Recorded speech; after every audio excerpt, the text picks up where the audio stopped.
First of all, welcome to the vlog.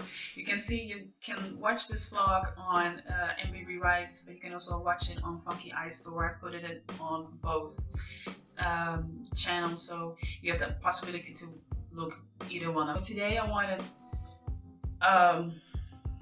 to talk about my startings as an illustrator. The humble startings. You know, I haven't been an illustrator for that long, but I feel that you know, you're getting one part of whatever it is that I'm doing. You're seeing me posting things on my, you know, about the store, and I'm posting things about my sketches, but I don't think that you really know the reason why I wanted to be an illustrator and how I started. So I started actually very young, really young. Not the professional career, but just being a young girl and being able to draw things that I saw just really easily. And my mother always had the you know, she always let me be free in that, to draw whatever it is I wanted to draw. I was really good at it, competitive at it. If I saw somebody who could draw really well, then I would train myself just to do exactly that or something else. And I really had this big thing for cartoons and comics because, one, it's animated, it's lively, it was funny, and it was something that, you know, I think any kid could resonate with that, you know, cartoon and comics. And I was just very amazed by the way they would, you know, how the pictures were made. I was like, you know, as a child thinking, did I make that every week? Did I draw in every book? No, of course not. But it really amazed me how they would make those type of things, and how easy it was just to read something and get inspired and, you know, get a little bit of livelihood in your life by just looking at a artful thing, at a cartoon.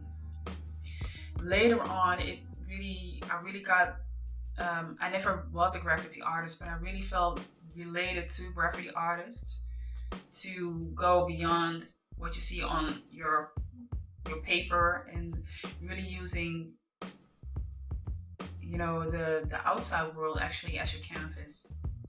Literally using your outside world as a canvas.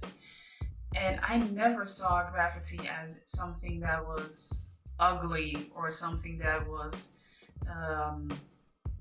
that would ruin the vision of, you know, the public vision of us as being, you know, part of the whole. So I always saw graffiti as really this big, beautiful canvas that, you know, these artists were courageous enough to take advantage of.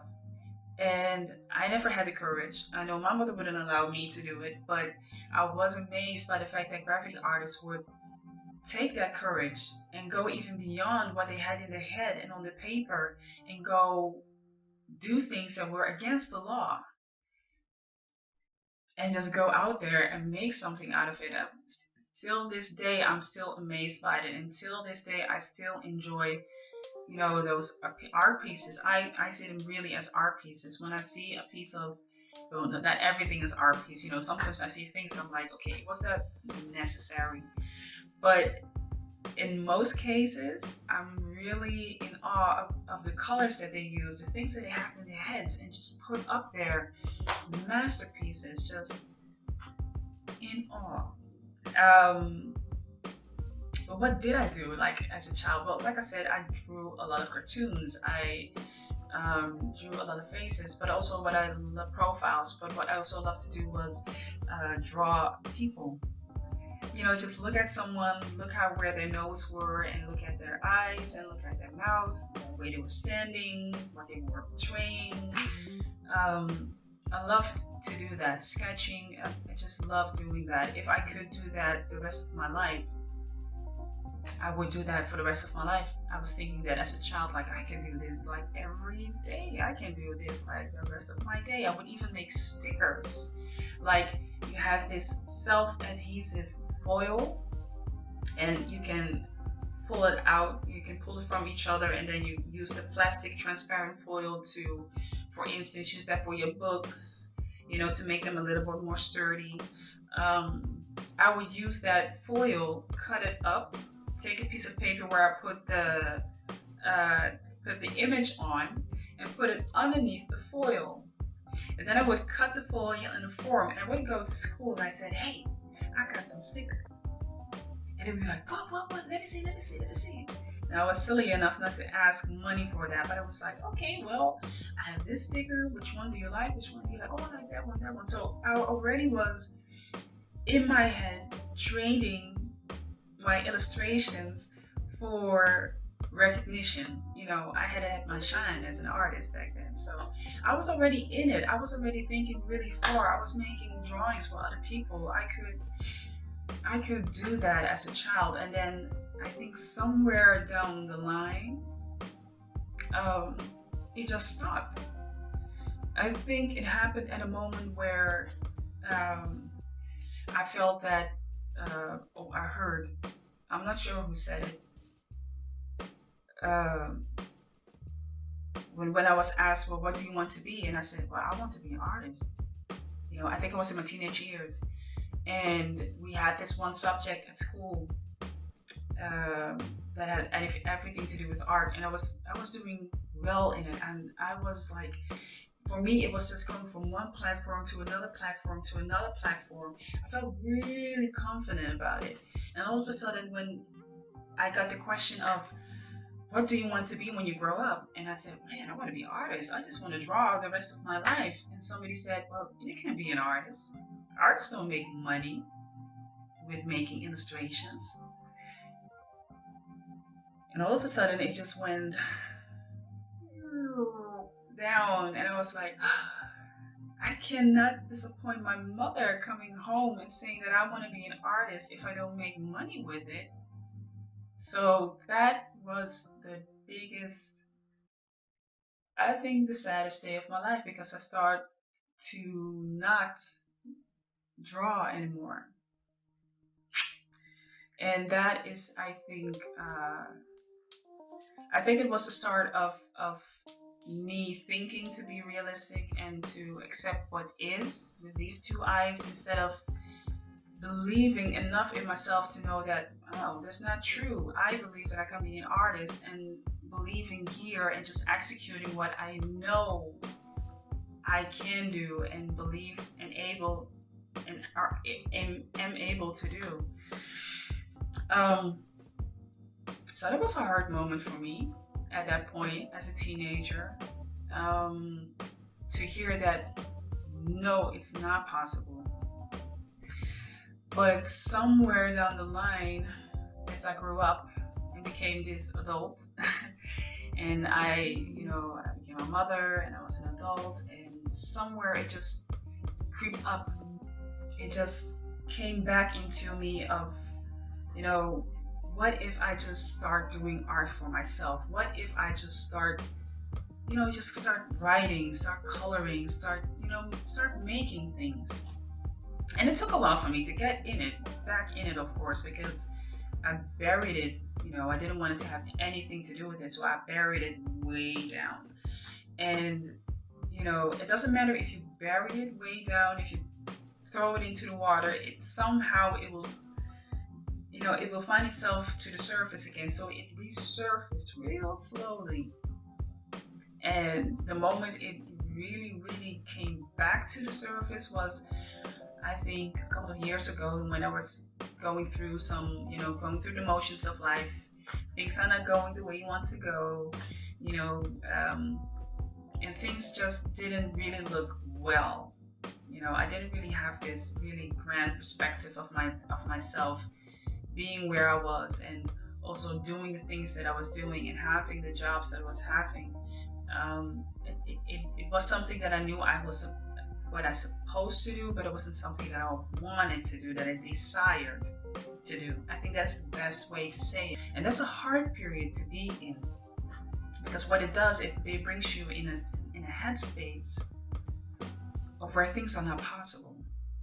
It brings you in a headspace that you're like, wow, this really is not working out for me. So when the drawing came to the surface, it actually came to the surface not by accident. That's something I don't believe in.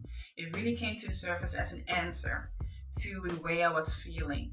Just for a moment in a day, just to let things go and just focus on what I was doing. So it started with the pencils.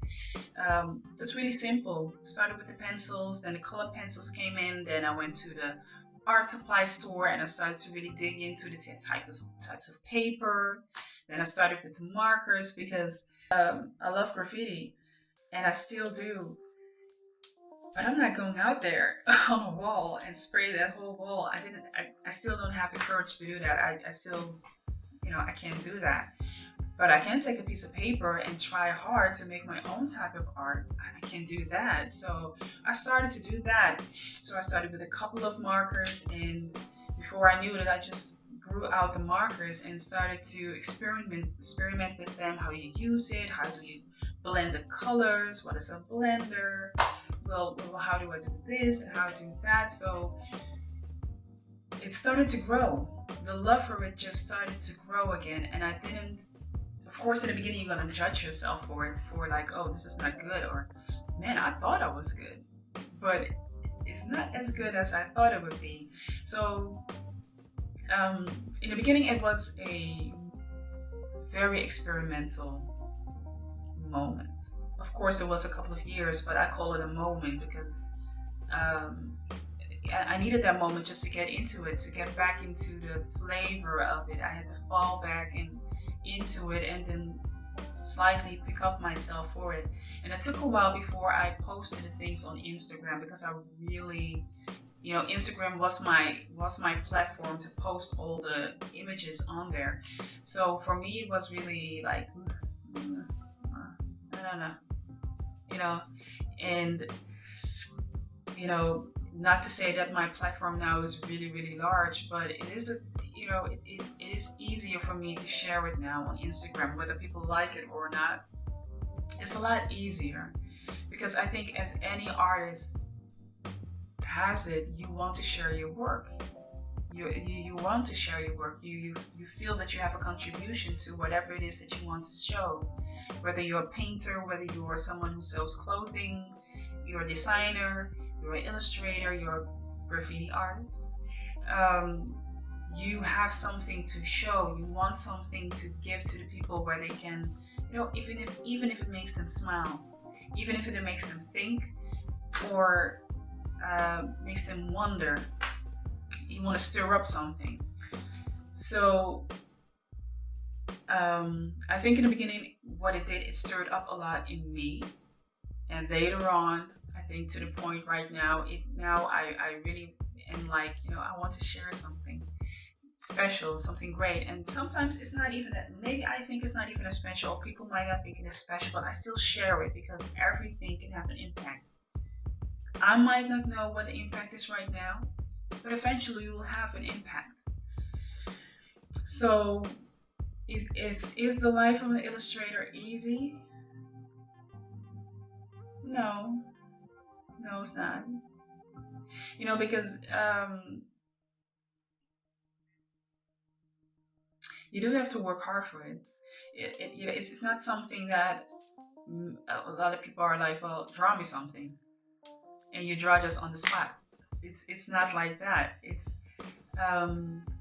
I think as we get older, we are more prone to judgments and layers and obstacles.